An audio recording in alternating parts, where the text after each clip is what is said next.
여러분, 지금 당장 스마트폰을 켜서 은행 앱을 한번 열어보십시오. 통장에 찍힌 숫자 어떻습니까? 그대로입니까? 아니면 월급을 아껴 써서 조금 늘어나셨습니까? 하지만 죄송한 말씀 하나 드리겠습니다. 여러분의 그 돈 사실은 녹아내리고 있습니다. 숫자는 그대로인데 그 돈으로 살 수 있는 가치는 형편없이 쪼그라들었기 때문입니다. 오늘 저는 여러분이 외면하고 싶었던 불편한 진실을 꺼내려 합니다.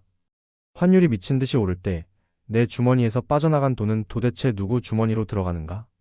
이 질문에 대한 답을 아는 사람만이 2026년 이후의 생존자가 될 수 있습니다. 현재 원달러 환율 1460원대를 오가고 있습니다. 불과 4년 전 2021년 평균 환율이 얼마였는지 기억하십니까? 1145원이었습니다. 4년 만에 무려 27.5%나 폭등했습니다. 이게 무슨 뜻인지 아십니까? 대한민국 원화라는 돈의 힘이 국제 무대에서 3분의 1 가까이 증발했다는 뜻입니다. 우리는 가만히 있었는데 국가 전체가 30% 가까이 가난해진 겁니다. 도대체 왜 월급은 올랐는데 살림살이는 더 팍팍해지는 걸까요? 지금부터 10분만 집중하십시오. 이 영상이 끝날 때쯤이면 여러분은 환율 뉴스를 보고 불안해하는 피해자가 아니라 이 거대한 부의 이동 속에서 기회를 잡는 포식자의 눈을 갖게 되실 겁니다. 자, 환율이 1460원을 찍었을 때 가장 먼저 피를 보는 사람은 누구일까요? 안타깝게도 바로 이 영상을 보고 계신 성실한 직장인 여러분입니다. 이유를 숫자로 정확하게 증명해드리겠습니다. 2021년 월급 400만 원을 받던 김 과장님을 예로 들어보죠.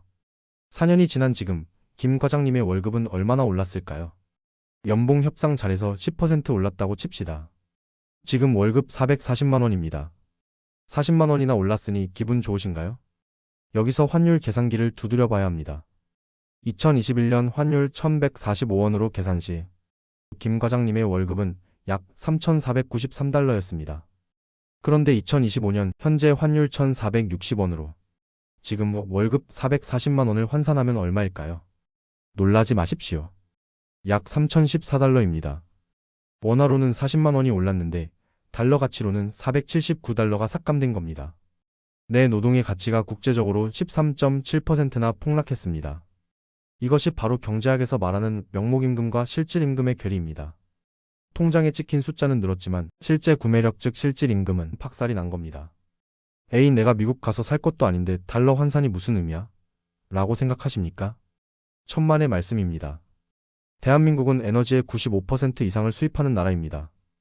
여러분이 출근할 때 넣는 휘발유, 점심에 먹는 칼국수의 밀가루, 저녁 회식 때 굽는 삼겹살, 돼지가 먹는 사료까지 전부 달러를 주고 사옵니다. 환율이 1145원에서 1460원이 됐다는 건 주유소 사장님이 기름을 사올 때 27.5% 더 비싸게 주고 사온다는 뜻입니다. 그 손해를 사장님이 감수할까요? 아니죠. 가격표를 바꿔서 여러분에게 전가합니다. 지난 4년간 누적 물가 상승률이 14%가 넘습니다. 월급 10% 오를 때 물가는 14% 올랐고 그 물가 상승의 주범이 바로 환율입니다. 그래서 여러분은 열심히 일하고 월급도 올랐는데 마트에 가면 손이 떨리고 통장은 텅장이 되는 겁니다. 이것이 바로 환율이 여러분의 지갑을 털어가는 첫 번째 방식입니다. 그렇다면 누군가는 웃고 있지 않을까요? 이 아수라장 속에서 조용히 미소 짓는 첫 번째 승자는 누구일까요? 역설적이게도 빚을 진 사람입니다. 단 고정금리로 빌린 사람 말이죠. 2021년에 6억짜리 아파트를 사면서 5억 원을 고정금리 3%로 대출받은 박 부장님을 봅시다. 당시 환율로 이 빚 5억 원은 약 43만 7천 달러의 가치였습니다. 4년이 지난 지금 환율 1460원 시대에 이 5억 원의 빚은 달러로 얼마일까요? 34만 2천 달러입니다. 박 부장님은 숨만 쉬고 있었는데 빚의 실질 가치가 9만 5천 달러, 우리 돈으로 약 1억 4천만 원이나 줄어든 겁니다. 게다가 월급은 명목상 올랐는데 갚아야 할 이자는 고정되어 있으니 빚 갚기가 훨씬 수월해졌죠. 이게 바로 인플레이션은 빚을 녹인다는 말의 진짜 의미입니다. 반대로 피눈물을 흘리는 사람은 누구일까요? 바로 은행에 예금한 사람입니다. 2021년에 1억 원을 예금한 이 대리님. 4년 동안 이자 받아서 1억 800만 원 만들었다고 좋아하시겠지만 물가가 14% 오르는 동안 화폐 가치는 쓰레기가 되었습니다. 달러 기준으로 보면 내 자산의 가치가 1,900만 원이나 공중분해된 셈입니다. 성실한 예금자가 손해를 보고 똑똑한 채무자가 이득을 보는 잔인한 구조입니다. 이제 두 번째 승자를 볼까요? 바로 수출 대기업입니다. 삼성전자, 현대차 같은 기업을 생각해 보세요. 미국의 스마트폰을 $1,000에 팝니다. 2021년에는 1000달러에 팔면 114만 원 들어왔습니다. 그런데 2025년 지금은 똑같은 폰을 팔았는데 146만 원이 들어옵니다. 가만히 앉아서 매출이 27.5% 폭등했습니다. 이걸 환차익이라고 하죠. 여기서 극명한 대비가 보이죠? 원화로 월급 받는 여러분은 가난해지고 달러로 돈을 버는 수출 기업은 역대급 실적 잔치를 벌입니다. 결국 환율 상승기에는 원화 자산가에서 달러 자산가로 부가 강제로 이동하는 겁니다.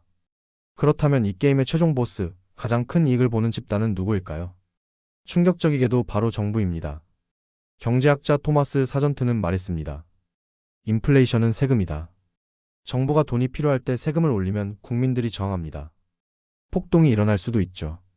그래서 정부는 아주 교묘한 방법을 씁니다. 중앙은행을 통해 돈을 찍어내는 겁니다.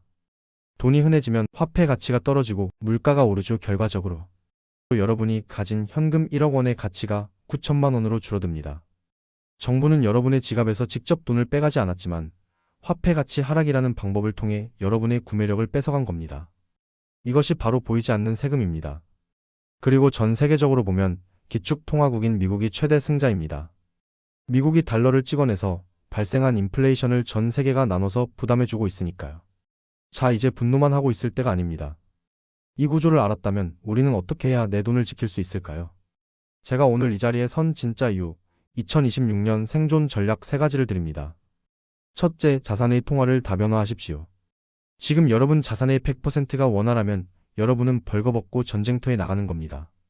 자산의 최소 20에서 30%는 달러로 보유해야 합니다. 미국 S&P 500 ETF를 사든 달러 예금을 들든 달러 자산을 가지십시오. 환율이 오를 때 원화 자산의 가치 하락을 달러 자산의 상승분이 막아주는 방패가 필요합니다. 둘째, 좋은 빚을 두려워하지 마십시오. 앞서 말씀드렸듯 인플레이션 시기에 고정금리 빚은 자산 증식의 도구입니다. 단, 소비를 위한 빚이 아니라 자산을 사기 위한 빚이어야 합니다. 화폐 가치가 떨어지는 속도보다 더 빠르게 오를 수 있는 실물 자산에 투자하십시오. 셋째, 수출형 자산에 올라타십시오. 환율이 오를 때 돈을 버는 기업의 주주가 되십시오. 환율 효과로 이익이 늘어나는 반도체, 자동차, 조선 같은 수출주도 기업들의 주식을 보유하면 환율 상승은 위기가 아니라 배당과 주가 상승의 기회가 됩니다. 오늘 우리가 확인한 진실은 명확합니다. 환율이 급등할 때 돈은 사라지는 게 아닙니다. 원화만 쥐고 있는 사람에게서 달러와 실물 자산을 가진 사람에게로 이동할 뿐입니다. 지금까지 이 사실을 몰랐다면 여러분의 잘못이 아닙니다. 아무도 알려주지 않았으니까요. 하지만 오늘 이 영상을 보신 여러분은 다릅니다. 이제 여러분은 환율이라는 거대한 파도 앞에서 휩쓸려가는 모래성이 아니라 그 파도를 타고 넘는 서퍼가 될 자격을 갖추셨습니다. 지금 당장 여러분의 포트폴리오를 점검하십시오. 내 자산이 100% 원화로만 되어 있다면 오늘부터 당장 바꾸셔야 합니다. 환율은 2026년에도 그 이후에도 계속 요동칠 겁니다. 준비된 사람에게 환율 변동은 공포가 아니라 기회입니다. 저는 여러분이 그 기회를 잡는 쪽에 서시기를 간절히 바랍니다. 다음 영상에서는 2026년 환율 전망과 구체적인 달러 투자 타이밍에 대해 더 깊이 있게 분석해드리겠습니다. 여러분의 소중한 자산 제가 끝까지 지켜드리겠습니다. 오늘 내용이 도움이 되셨다면 구독과 좋아요 부탁드립니다. 감사합니다.